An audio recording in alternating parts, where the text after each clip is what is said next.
নমস্কার, আজ একটি নতুন ভিডিও আপলোড করলাম। ফোনে এরকম নানা অনেক প্রিয় কিছু মুহূর্ত অনেক দিন ধরেই জমা হয়ে আছে, ভাবলাম আজকে আপলোড করি। এমনিতেও তো সময় হয়ে ওঠে না, তো যাই হোক, যেহেতু প্রফেশনাল ওয়েতে কিছু করি না আমি, সেহেতু ক্যামেরা অ্যাঙ্গেল বলুন আর একজন ইউটিউবারের যেসব স্কিলগুলো থাকা উচিত কিছুই হয়তো আমার নেই। দেখা যাক সেগুলো আমি আদৌ কোনো দিন শিখতে পারি নাকি। মানুষ চাইলে কি না পারে।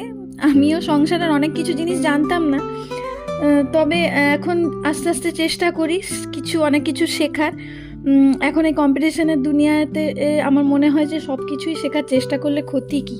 পারি নাই পারি, চেষ্টা করতে দোষের কী? তো আমার যেহেতু শখ একটু গার্ডেনিংয়ে, তো আমার এই যে নতুন যে বাড়িটায় আমি এসেছি ওটা এখনও আপনাদের দেখানো হয়নি ভালো করে। তো আমি যেহেতু ফার্স্ট ফ্লোরে এসেছি, তো এখানে একটা খুব সুন্দর ব্যালকনি আছে, পুরো একদম গ্রিল দিয়ে ঘেরা। তো আমার গার্ডেনিংয়ের খুব শখ ছিল, যেহেতু আমরা পুরনো বাড়িটায় কিছুই করে উঠতে পারিনি, যেহেতু ওটা চেঞ্জ করবার কথাও ছিল, সেই জন্য আমি আর ওখানে তেমন কিছু গাছ টাছ লাগাইনি, দু একটা লাগিয়েছিলাম। তো এটা আমার খুব পছন্দের একটা বাড়ি আমি যেহেতু পেয়েছি, ওই জন্য আমি ভাবলাম যে একটু গার্ডেনিং করি। তো আমি এখানে তো গাছের অনেক নার্সারি আছে, কিন্তু সেভাবে যাওয়া হয়ে ওঠেনি। তো আমি কিছু অনলাইনে গাছ অর্ডার দিয়েছিলাম, তো সেগুলোই এসেছিলো, সেগুলোই আমি একটু।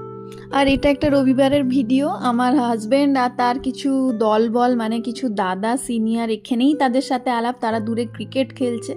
আর এটা হচ্ছে আমার বাড়ির সামনেটা, এটা একটা মার্কেট হয় বুধবার দিন, এখানে প্রচুর বড় মার্কেট বসে, এটাও একটা ভিডিও আমি করব।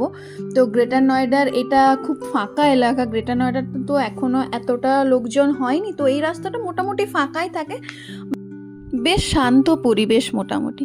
তো যাই হোক, সেই দিনই সন্ধেবেলায় আমাদের একটা প্রিপারেশন করার ছিল চিলি চিকেন করার জন্য। তো আমার হাজব্যান্ড ভালো চিলি চিকেন বানায়, তো আমি বললাম চলো তুমি করো, আর আমি একটু ভিডিও করে নিই, অনেক দিন তো করিনি। আর সেই জন্যই আর কি একটু ভিডিও করা, খাপছাড়া ভিডিও, কোনো কুকিং ক্লাসের মতো বা সুন্দর করে যেভাবে রিপ্রেজেন্ট করে সেরকম কিছুই না, জাস্ট খাপছাড়া করেই আমি কিছু শর্ট নিয়েছিলাম। তো সেইভাবেই করা হয়েছে। তো এখানে অনেক ফ্যামিলির সাথে আমাদের বন্ধুত্ব হচ্ছে, তারাও আমাদের অনেক কিছু করলে দেয়। তো আমরা ভাবলাম চলো, আমরা তো সেভাবে আমি এখনও রান্না শিখে উঠতে পেরেছি, কিছুটা পারিনিও বলা যেতে পারে, কিন্তু আমি চেষ্টা করি আর কি করার।